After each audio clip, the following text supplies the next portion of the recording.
네, 안녕하십니까. 명인들의 복귀 김동현입니다. 우리 시장이 계속해서 한마디로 얻어맞고 있습니다. 그리고 제가 여러분들께 뭐 죄송스럽게도 2500대에서부터는 저도 고장난 시기가 돼가지고 여러분들께 매수 및 보유 의견을 드렸는데 시장이 계속 떨어지고 있어서 지속 매수 및 보유 의견을 드릴 수밖에 없는 포지션입니다. 그 점 다시 한번 좀 죄송하다는 말씀을 드리면서 우리 지금 현재 주식을 가지고 계신 분들의 경우에는 뭐 상대적으로 좀 덜 손실을 좀 덜 입는 경우는 분명히 있는 것 같아요. 뭐 저도 전부터 여러분들께 시황 얘기하면서 그와 별개로 제 종목 얘기 몇 번 할 때 삼성전자, 네이버 같은 종목들을 이야기하면서 이게 먼저 무너졌다. 시장보다 먼저 무너진 종목은 오히려 피하시고 시장과는 좀 별개로 좀 버텨내고 있는 종목군들이나 뭐 이런 것들 위주로 좀 포트폴리오 구성이 좀 필요하다 이런 의견을 드렸고 실제로 그런 종목들은 이번 6월 데미지는 그렇게 크진 않은 것 같아요. 그런데 오히려 우리 개인 투자자들이 많이 가지고 계시는 반도체, 특히나 이제 2차전지 같은 경우 오늘 뭐 하락한 거는 저는 2차전지 관련 종목군들은 조금 뭐 종목별로 케이스가 좀 많이 달라요. 뭐 양극재 기업들하고 뭐 음극재 기업 다르고 뭐 장비주 다르고 소재주 다르고 다 달라서 다 묶어서 얘기할 수는 없지만 핵심적인 양극재 기업들도 오늘 좀 단기적으로 조정이 많이 나왔죠. 이러다 보니까 특히 반도체 얼마나 많이들 떠들었나요? 근데 반도체 쪽에서 데미지가 너무 커서 여기에서 오는 체감적인 충격이 상당하실 것 같은데, 그 점도 저는 뭐 사실 개인적으로는 반도체에 대해서 그렇게 긍정적으로 말씀을 안 드렸던 입장이긴 하나, 현재 위치에서 어떻게 좀 보셔야 될지, 이런 것들 총체적으로, 저도 고장난 시기입니다. 분명히 전제로 말씀드려요. 애초에 저는 2500대부터는 제가 이번 마디, 저는 사실 가을 정도까지는 좀 더 낮은 자리까지도 보고 있던 입장이긴 한데, 뭐, 제 방송 계속 보신 분들 아시겠지만, 저는 신용 이벤트가 아니라면, 뭐, 이 정도면 충분히 나왔다, 조정이. 이렇게 봤거든요. 미국을 기준으로도 실제로 그런 움직임들이 나오고 있고, 저는 미국은, 저점이 나왔다고, 이번 주 초에 저점이 나왔다고 보는 입장이라서, 근데 우리가 지금 금주 들어서 월요일 그리고 수요일 오늘 목요일까지 연타로 3방을 우리 시장만 맞고 있어요. 그것도 아주 강력하게 얻어맞고 있습니다. 이런 상황이라서 시황 제가 이전에 지나가면서 이런 말씀을 드렸죠. 저는 기본적으로는 동학개미라고 해서 유입된 이 초보 투자자들 주식시장을 뭐 이걸 누굴 탓할 수는 없지만 주식시장을 조금은 우습게 여겼던 우리 수많은 초보 투자자분들이 좀 큰 코 다쳐야 이번 장이 끝나지 않겠냐. 뭐 이거 악담이 아니라 제가 알고 있는 30여년간 주식시장에 몸담은 입장에서의 주식시장의 생리, 이게 펀더멘탈도 있고 뭐 이런 거 다 많이 있지만 주식시장은 하나의 큰 노름판 같은 거거든요. 그 대상이 영업활동을 하는 기업활동을 하고 실질적으로 현금 흐름이 만들어지는 기업을 대상으로 어떻게 보면 뭐 기관 외국인들 혹은 헤지펀드들이라는 큰 타짜들과 우리 수많은 초보 투자자들이 눈먼 돈을 가지고 거기서 노름을 하는 판처럼 저는 생각을 해요. 그래서 그런 어떤 쉽게 들어온 돈들을 뭐 시쳇말로 탈탈 털어버려야지 끝난다, 조정이. 그렇게 애초에 제가 지난번에 한번 언급 말씀드린 적이 있는데 그게 이번일 거라고 저는 보진 않았거든요. 이번은 신용 이벤트 같은 게 없었기 때문에 한번 넘어가서 가을이나 연말께 또 무서운 게 하나 더 오지 않을까 이렇게 예상을 했는데, 미국 시장에서는 이 정도에서 무마된 것 같은데 우리 시장은 일단 1단계로 그런 어떤 투기성 자금이랄까 혹은 좀 탐욕적 포지션들은 쏟아내는 것 같아요. 그 정도까지 지금 온 것 같습니다. 쭉 한번 봅시다. 이게 지금 코스피 지수, 오늘은 여러분 뭐 글로벌 이벤트고 이런 거 얘기할 게 없어요. 이미 FOMC에서 모든 게 다 나왔고 제가 점도표도 보여드렸고, 그래서 어제 나온 뭐 파월의 코멘트, 오늘 하원에서 또 나올 코멘트 저는 뭐 별 중요도 없다고 생각합니다. 인플레이션에 대한 의지를 보여줬고 그리고 경기는 이 장기 금리 목표치를 2.5로 유지시키면서 인플레를 잡겠다라고 연간 목표 금리를 올렸기 때문에 경제 성장률이 좀 부진하고 둔화되는 것은 어떻게 보면 불가피합니다. 그리고 바이든이 사우디 방문하기로 했기 때문에 저는 오펙 플러스의 어떤 사전 조율 작업도 마무리됐다고 보고 그 이후로 유가는 좀 진정될 것이다. 실제로 그런 현상이 나오고 있고 유가가 진정이 되면은 미국의 휘발유 가격이 낮아질 테니까 지금 최악으로 나오고 있는 소비자 심리지수 같은 거 좀 개선될 거고 그러면은 어느 정도의 경기에 대한 어마어마한 공포감은 좀 사그라들 거란 말이에요. 그러면 이제 지금은 우리 시장, 전 글로벌 시장을 괴롭혔던 이런 이벤트들은 조금 진정되면서 이제 그 기술 반등이라는 구간으로 들어가겠죠. 근데 그래야 되는데 우리 시장을 그냥 막 얻어맞고 있다는 얘기예요.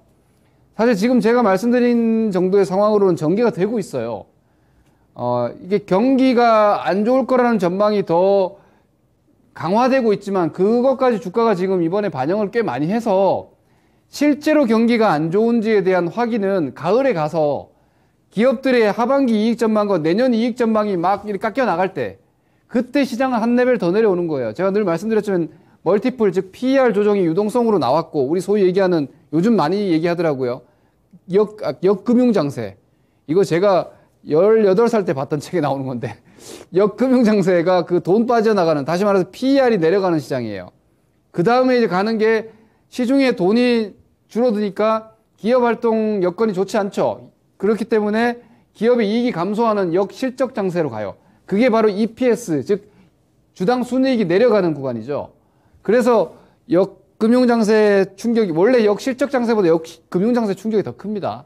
나중에 실적으로 넘어가면 이제 개별 컨트롤이 되기 때문에 그건 저는 가을이나 가을 겨울께 한 번 더 나오지 않을까 이렇게 보는데 근데 우리 시장은 하여튼 그런 정황인데 여기서 지금 우리가 제 예상은 그래요. 제가 어떻게 틀렸는지를 얘기할 필요는 없고 저는 한 이 정도에서 좀 이렇게 기술적으로 좀 이렇게 진정했다가 나중에 한번 이렇게 더 떨어지거나 이렇게 되지 않을까.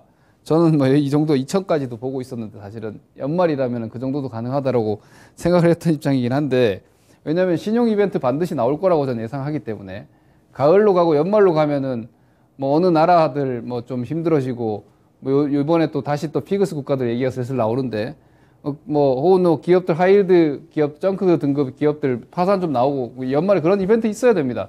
돈을 이렇게 강하게 회수하고 경기가 부러지면은 반드시 가장 취약한 곳에서는 파산이 나오게 돼 있어요. 그게 지금 이번에는 저는 가상화폐로 끝났다고 보거든요. 가상화폐 쪽에서 수많은 디폴트와 파산이 나오고 있고 그게 실물 금융시장으로 전이가 안 된 걸로 저는 일단 일단락이 됐다고 보는데 우리 시장은 그와는 별개로 신용 쓰고 있는 개인들과 그리고 레버리지 비율 높게 쓰고 있는 CFD 계좌들 그리고 어마어마한 손실을 입고 있는 펀드 자산들이 지금 상각으로 처리되고 있어요.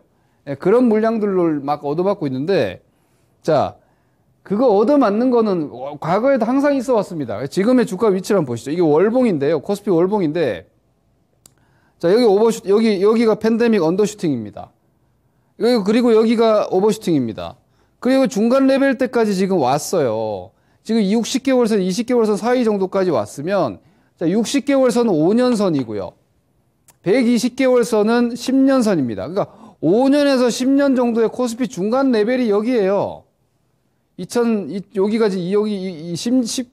10년 평균선이 2250 정도 되고 5년 평균이 2500 정도 되거든요. 그러니까 요 안쪽에 지금 들어와 있잖아요. 그러면은 사실 안 좋았던 거 솎아내고 좋았던 거 솎아내고 평균치 어디야? 평균 여기까지 왔다는 거죠.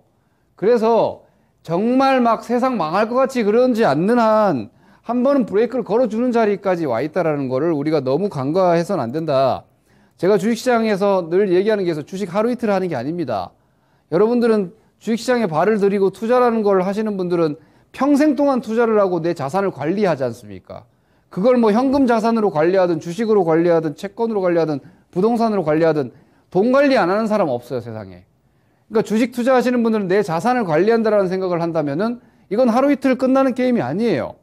그러면 지금 시장이 좀 힘들다고 해서 우리가 막 상심하고 주식시장을 떠나고 그게 아니라 살아나갈 방법과 이 자산을 계속해서 뭐 지금 이번에 여러분들이 데미지를 좀 입었어도 이걸 그래도 손실을 좀 줄이고 앞으로 또 어떻게 운영을 할지를 냉정하게 전략을 세워야 되기 때문에 제가 지난 2,500부터는 사실 제가 이 위에서부터는 조심해야 되고 뭐 나름대로 경계성 혹은 위험 관리에 대한 의견을 드려왔던 입장에서 2,500부터는 제가 너무 일찍 잡았어요.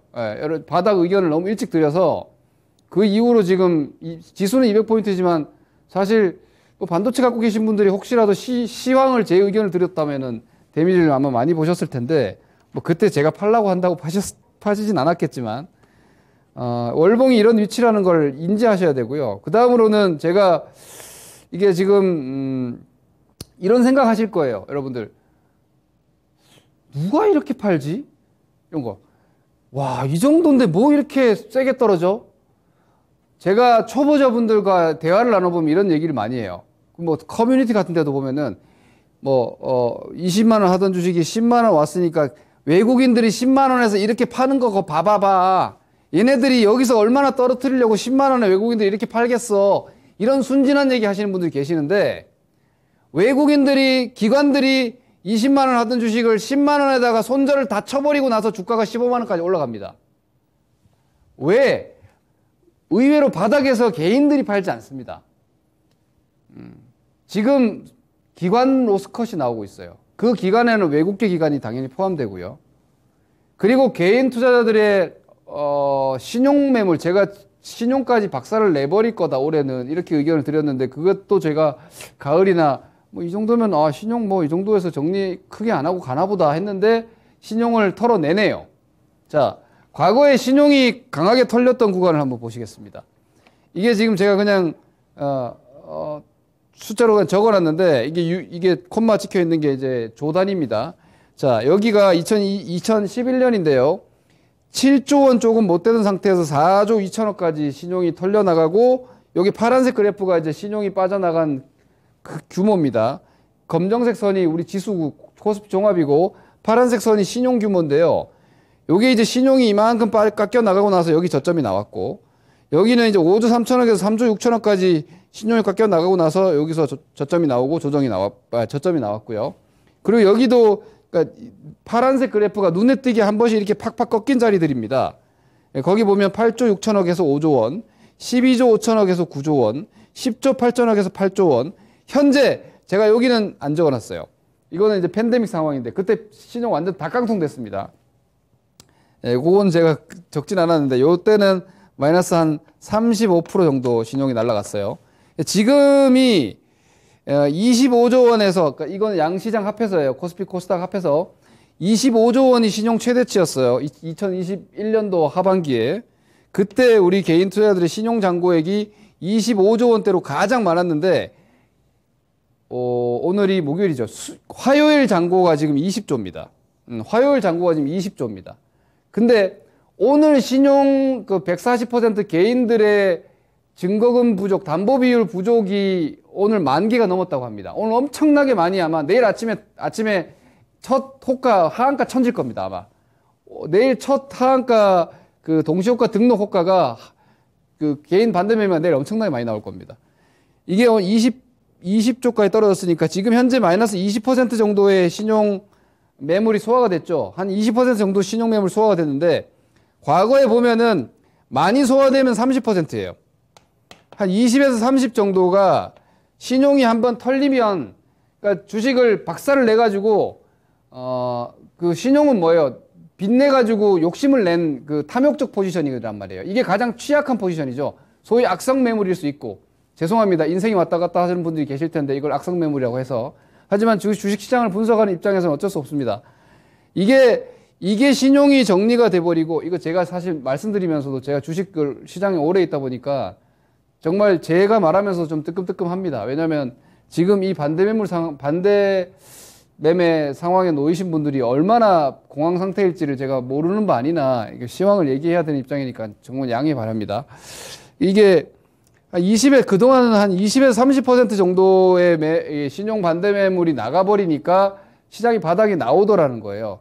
그의 과거 사례들을 제가 보여드리는 것인데, 이번에 지금 현재가 25조에서 20조니까 20% 정도 깎여 나갔다. 정말 많이 나가면 앞으로 5조 원 정도가 더 나간다면, 만약에 이제 오늘 반대매매 나가는 게 다음 주 월요일 날 확인된단 말이에요. 다음 주 월요일 아침에 총 신용 잔고를 봤는데 만약에 한 16조 원 정도 돼 있다. 예를 들어서 25조니까 아니죠 16조 아니죠 18조 원대 정도까지 떨어졌다. 그러면은 지금 2조 원 정도 10% 정도 더 떨어지는 거니까 2조에서 2조 5천억 정도 더 떨어지면은 양시장 합산해 가지고 한 18조 원대 정도까지 신용이 만약에 나갔다. 그러면은 이건 신용 매물들도 이제 더 나올 게 없을 정도다라고 봐도 되지 않나 싶어요. 이런 부분들도 그냥 우리 투자자분들께서 좀 인지하시자는 거고, 다음 그림 보시면은 근데 그런 자리들 우리가 항상 보면은 그 신용 반대 매물 나올 때가 있어요. 제 기억에도 이제 보통 신용 반대 매물은요, 뭐 개인적으로는 여러분들 저는 신용 쓰지 말자 주의인데, 우리나라 개인 투자자들이 부동산을 항상 주택 대출을 받아가지고 수십 년간 돈을 벌어왔던 과거에 우리 어른들의 역사가 있어서 그런지 모르겠지만 주식을 자꾸 대출을 받아서 하시는데, 주식은 대출 받아서 할 만큼 그렇게 안정적인 자산이 아닙니다. 근데 대출을 받아서 하시더라고요. 그 신용대출, 은행권 대출 말고, 증권사에서 받는 그 신용담보대출 있죠. 그리고 예탁담보대출 이런 것들. 이런 것들이 이제 항상 소화가 됐던, 아까 제가 그 자리들을 표기해 놓은 건데, 여기. 아까 제가 보여드렸던 자리들입니다. 이런 자리들에서 그 신용이 반대매매가 털렸죠. 자, 거기가 다 어떤 자리들인지 보세요. 기본적으로는 한 3에서 6개월 정도는 그 이후에는 안 내려갑니다. 반등 내지는 뭐 하여튼 저점에 가까운 위치들입니다. 대체로. 보세요. 대체로. 뭐 찐바닥은 아니죠. 저기도 보시면은 여기서 신용 정리되고 나서 한 6개월 정도 박스치고 반등하다가 그리고 나서 한 반년 뒤에 한 번 더 털어졌어요. 그죠? 왜냐면 이때 이제 신용도 또 신용 올라가는 거죠. 이게 신용은 어쩔 수 없어요. 이게 욕심내서 빚내는 사람 계속 있으니까. 여기도 마찬가지죠. 정리되고 나서 찐바닥 나왔지. 지금 이 신용이 의외로 여기서 신용이 안 나갔어요. 작년에 하반기 올해 연초에도 신용이 좀 나갔을 법한데 앞에 그림 보시면은 그때는 신용이 안 나갔어요. 제가 정말 이제 의아하게 생각하는 부분 중에 하나인데, 야, 이렇게 많이 빠졌는데 신용이 하나도 안 나간다고? 근데 이제 이번에 보시면은 여기 보시다시피, 자, 여기 보세요. 작년도는 신용 정리가 얼마 안 됐어요. 그렇게 크게 되질 않았습니다. 비율로 봤을 때. 근데 이제사 이제 한 20%대 정도까지 정리가 됐다. 그래서 그런 악성 매물들이 지금 열심히 소화되고 있는 것 또한 여러분들의 공포감을 좀 이겨낼 수 있는 오히려 요인이 될 것 같아요. 누가 이렇게 팔지? 팔고 싶어서 파는 게 아니라는 거. 그게 개인들만 파는 게 아니에요, 여러분. 기관들도 증권사 펀드들이 손실이 30%, 25% 이상 나잖아요. 펀드 매니저가 팔기 싫어도 리스크관리위원회 열려가지고 로스컷 조치해버리면 그 자산 다 털어버려야 됩니다. 펀드 청산, 이거는 로스컷 청산해버리면 그 설정 펀드 그냥 돈 쭉 다 팔아야 됩니다. 나가버립니다, 그냥. 그리고 어떤 특정 종목도 마찬가지예요. 로스컷 하면 로스컷 다 해야 됩니다. 매니저가 팔기 싫어도.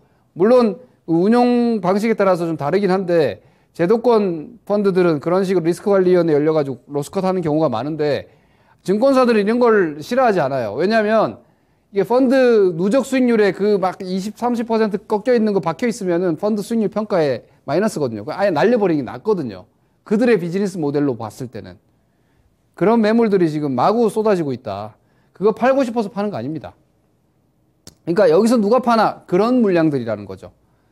왜 여기서 이렇게까지 강하게 팔 이유가 있어? 우리나라 무슨 일 있어? 우리나라 무슨 일 없어요. 환율 자꾸 얘기하시는데 뭐 유로화도 지금 최약세고요. 달러가 초강세기 때문에 나타난 현상입니다. 한국만의 특별한 문제가 아니고 뭐 달러도 마찬가지입니다. 환율 가지고 뭐 얘기할 거 저는 아니라고 보고 있고요. 자, 코스피 일봉이랑 뭐 코스닥 일봉이랑 보시죠. 코스닥 일봉이 이만큼 왔어요. 제가 기술적으로 뭐 다 디테일하게 말씀드리긴 그렇지만 여기 보시면은 여기 이렇게 매물을 장기적으로 쌓아놓고 있다가 1, 2, 3단계 하락으로 채널 하단까지 왔어요. 보통 이런 자리에서는 추격 매도 하는 거 아닙니다. 상식적으로. 그리고 이런 거 무너질 때가 있어요. 여기까지 더 무너질 때가 있는데 그런 거는 제가 말씀드렸죠. 이거는 신용 이벤트가 보통 글로벌리하게 되게 위험한 신용 이벤트가 생길 때나 이런 자리가 무너지지, 저런 자리는, 뭐 사냐, 파냐 따진다면 이런 자리는 사는 자리가 맞습니다. 제가 그간 겪었던 시장에서는 신용 이벤트 없이 저런 자리에서 매도가 이기지는 못하는 자리다 라는 의견을 좀 강하게 드리고 싶고요. 코스피도 마찬가지입니다. 이게 충분히 떨어져서 채널 하단이라는 점을 여러분들이 공포감에 휩싸여서 현실을 너무 과대 해석하지 마시라는 의견을 좀 드리고 싶은 겁니다. 그리고 포트폴리오를 지금 같은 때는 오히려 조정을 하시는 게 중요한데, 지금이 아니라 지금은 뭐 움직이지 마세요. 여태까지 뭐 주식들 다 갖고 있다가 뭐 갑자기 종목 바꾸고 자시고 할 필요가 없어요. 반등이 시작되고 어느 정도 반등이 진행될 때 보면은 내 주식에 대한 객관적 평가가 좀 될 수 있습니다. 자, 그럴 때 여러분들이 주식 그만둘 거 아니잖아요. 올해 하반기도 하셔야 되고 내년도에도 하실 거 아닙니까? 시장 완전 떠나지 않는 분들은. 자, 그러면 여기서 뭘 해야 되냐면 세 가지 정도로 종목군을 구분할 필요가 있어요. 첫 번째, 반등이 손절할 주식들. 이거 이제 다시 못 간다. 내가 물린 가격을 복원할 수 없다, 이 주식은. 뭐 나중에 10년 뒤에 될지도 모르겠지만 나 그때까지 갖고 갈 자신도 없고 갖고 갈 계획도 없다. 이건 반드시 손절을 해야 됩니다. 올 하반기든 여름이든 어쨌든. 그 다음, 물타기까지 한번 해볼 만한 것들. 물타기도 한번 해가지고, 그리고 반등 시 뭔가 수습을 하든지 아니면 물타가지고 단가 낮춰가지고 반등하면 빠져나왔다가 다시 한번 재매수를 노릴지. 그리고 또 하나는, 크게 봤을 때는 오히려 포트폴리오에서 비중을 좀 늘려야 되는. 주식은 여러분 비중이 되게 중요합니다. 내가 얼마나 가지고 있느냐가 진짜 중요합니다. 자, 이 반등시 손절은요, 다시 전보다 좋아지기 힘든 건데, 이런 건 이제 냉정하게 얘기해서 네이버 같은 거. 냉정하게 얘기해서 네이버 같은 거. 네이버를 우리 개인들이 얼마나 많이 갖고 있는지 제가 알지만, 저의 시각은 이런 거에 네이버가 포함됩니다. 왜? 코로나 팬데믹으로 인해서 미래에 한 십수년 정도의 성장을 먼저 반영했거든요. 그리고 나중에 네이버가 여러 가지 사업 포트폴리오를 아주 잘해가지고 앞으로 5년 뒤, 10년 뒤에 다시 한번 네이버가 고점 트라이를 할 40만 원대 이상을 시도할 수 있을지는 그때 가봐야 알겠지만, 지금으로서 네이버는 상단이 이제 완전히 막혀버렸다. 이런 주식은 반등시 손절을 일단 기본적으로 한다고 생각을 하셔야 되는 거고, 그리고 물타기를 하거나 물타기를 해가지고 단가를 좀 낮춰서 추이를 본다든지 이런 거 할 만한 종목들은 뭐 그나마 장기적인 성장성이 좀 유효한 종목 산업 섹터들 있죠. 뭐 그런 것도 예를 들어서 IT 쪽에서도 뭐 이따 종목 한 몇 개 보여드릴게요. 요런 거. 그리고 그 다음에 이제 차별적인 비중 확대는 요거는 이제 아직까지는 어느 쪽인지 제가 말씀드리긴 좀 조심스러운데, 경기랑 크게 지금 경기 데미지를 입고 있기 때문에 경기랑 좀 무관하게 제가 예전에 말씀드렸던 시장이 2012년도 구간에서 힘들 때 화장품주가 10배 올라가고 막 그랬던 것처럼 이 힘든 시장 구간에서도 뭔가 갑자기 확 좋아지는 산업이 나와요. 그럼 그쪽으로 집중적으로 공략을 해야 됩니다. 여러분들이 많이 떨어진 주식을 잡는 게 아니라, 이건 지금을 얘기하는 게 아니에요. 앞으로 시장이 좀 힘든 장이 계속 될 것 같으니까 한동안은 그 구간에서 경기는 어렵고 시황은 힘든데도 막 좋아지는 산업이 반드시 나옵니다. 그럼 거기에 저 같은 투자자들이랑 기관들이랑 외국인들이 막 몰려 들어갑니다. 거기서 막 5배, 10배가 나요. 조정장에서도. 그런 종목들을 계속 레이더에서 필터링 하고 있어야 되고, 그런 주식을 잡기 위해서라도 지금 물려있는 계좌를 어느 정도 반등시 손절도 해야 되고, 뭐 자산의 운용 여력을 확보를 이번 반등 나올 때 추후 반등 반드시 나옵니다. 그때 하셔야 되는데, 종목들 한번 보시죠. 예를 들어서 여러분들 이번에 이런 심텍 같은 종목가 많이 물렸을 거예요. 이런 종목들은 이제 뭐 아시다시피 기판 업황 괜찮죠. 장기적으로 보면은 뭐 괜찮을 거예요. 그런데 DDR5 딜레이 같은 게 있으니까 DDR5도 장기적으로 보면은 하긴 할 테니까 뭐 낙폭화돼 어딘가에서 반등하면은 여기까지 다시 못 가요. 당장 여기까지는 다시 못 가요. 그러면 이거는 한 45,000원 정도 걸릴 거란 말입니다. 그럼 여기를 기본적으로 반등 목표로 잡고, 이런 거는 업황이 괜찮으니까 실적도 괜찮고, 그죠? 그럼 많이 떨어지면 저가에 한 번 더 사가지고 단가 낮춰가지고 올라오면은 본전뛰기 할 수 있겠죠. 그죠? 그리고 나중에 다시 살 것도 한번 고민해 볼 수 있을 거 아닙니까? DB하이텍 같은 것도 마찬가지예요. 200ml 웨이퍼나 이런 거는 경쟁사가 없어요. 이런 거는 많이 떨어지면 물타기 한번 해도 되죠. 그리고 이것도 당분간은 7만 원 못 넘어갈 테니까 반등하면은 6만 원대 한번 팔아놓고 나중에 추이를 본다든지 이렇게 할 수 있잖아요. 근데 역으로 아까 말씀드렸던 최대 성장이 여기서 끝나버린 네이버 같은 거 이런 거는 이거는 35만 원을 완전히 그냥 벽을 쳐버려야 됩니다. 이 위로 물린 분들은 본전 당분간 할 생각을 하면 안 돼요. 일단 올라오면 빨리 빠져나와야 돼요. 여기서 30만 원대에서. 지금 정도면 사실 30만 원만 가도 감지덕 찔 텐데 이런 식으로 내가 가진 계좌에서 이 주식은 안 되겠다 앞으로. 이 주식은 그래도 좀 볼만하다 이런 구분을 하셔가지고 아까 제가 말씀드렸던 앞으로 정말 좋은 종목이 나올 때 그걸 살 수 있는 현금 여력을 30에서 50을 여름 반등할 때 확보할 계획을 지금 잡아두세요. 지금 할 건 여러분들이 공포를 느낄 게 아니라 그런 식으로 내 계좌 안에서 앞으로 반등 나올 때 어떤 건 버리고 어떤 건 가져가고 이런 분리 공부를 좀 하셔야 된다 이렇게 말씀드리겠고요. 뭐 결론은 지나친 매도이고 강제 매물 구간에서는 개인이 팔면 안 된다. 버티시면 뭐 만족스럽지 못하더라도 반등이 나옵니다. 그게 뭐 오늘일지 내일일지 지금 모를 정도까지 와 있기 때문에 파이팅 하시고요. 이후 반등 나왔을 때 뭐 계좌를 좀 수습할 수 있는 준비를 지금 해두시자 이렇게 좀 의견 드리도록 하겠습니다. 다음 주에 뵙도록 하겠습니다. 감사합니다. 김동현입니다.